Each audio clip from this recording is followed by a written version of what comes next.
Hey, Candace. Hey. So I talk all the time. I'm in Charleston, South Carolina, and I'm Charleston's retirement coach, and so I talk a lot about coaching people in overcoming that victimhood mentality, right, with their money, and that's totally what you talk about. So can you give me maybe the top 2 or 3 steps people can take to overcome that victimhood mentality? Number one is to recognize that your life is your fault. Even if things that happen to you were unfortunate circumstances, how you respond to those unfortunate circumstances is totally entirely on you, right? That is just being in the driver's seats of your life. The second thing is to recognize is that you are not doing your best every single day. Nobody is, right?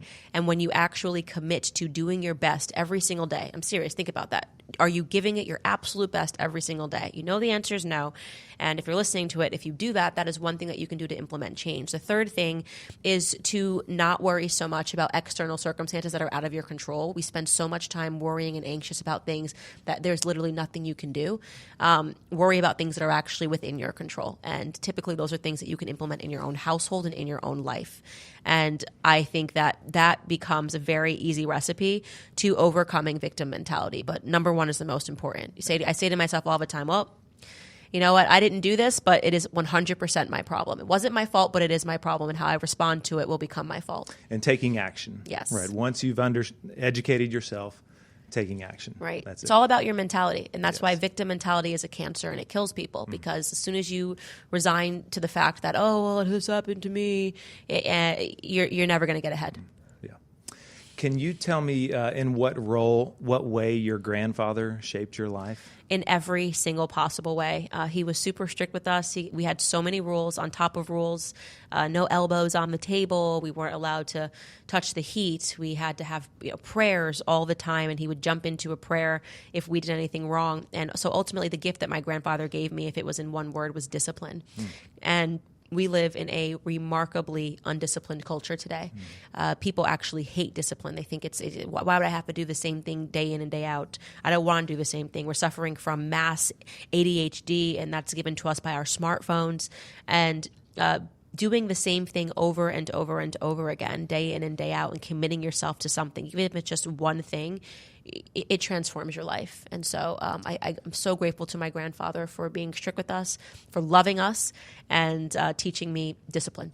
Because I think there's a lot of grandmothers, grandfathers that listen to our show that are like, how can I pass on conservative values but not sound preachy, right? Mm-hmm. How can I do that in a loving way? And it seems like he's been able to do that, and obviously was able to do that very loving, but he controlled the 4 walls of the house. Right. Yeah, and he just very made it clear to us by example, delineating masculine versus feminine. My grandmother tended to the home. My grandfather, anything was broken, he fixed it. He broke his back every day, and just seeing the dignity in that, seeing the yin and the yang, not making me realize that it's beautiful the way that women and men come together. Having roles is a good thing. Natural roles, the natural law and the natural order of things works.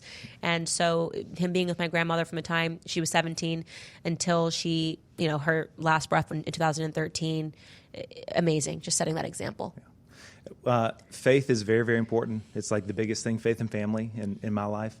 And I know it is in yours as well. Can you speak to that, the role that faith plays in your young family that you're raising now? And absolutely. So my husband especially is so involved with the Catholic Church, and we always knew that we had to put faith at the forefront of our relationship. It's, again, something that I learned from my grandfather. He put faith first, his family second, and hard work, I would probably say, ranked third. And when you have faith and family first, there is nothing else that can really interrupt. And that is something that the government understands, which is why they are making no family aspirational. It is why they are putting together themes and cultural issues that do nothing but to destroy the nuclear family unit. And it's because the nuclear family unit stands in between them and absolute power. And so in every capacity in our household, it is faith and it is family. And I'm grateful that, I've found someone that I'm married to, a man who has the same viewpoints. Well, thank you for everything you're doing. Thank you for joining us today. It was a pleasure. Thank you so much, Brandon. Thank you.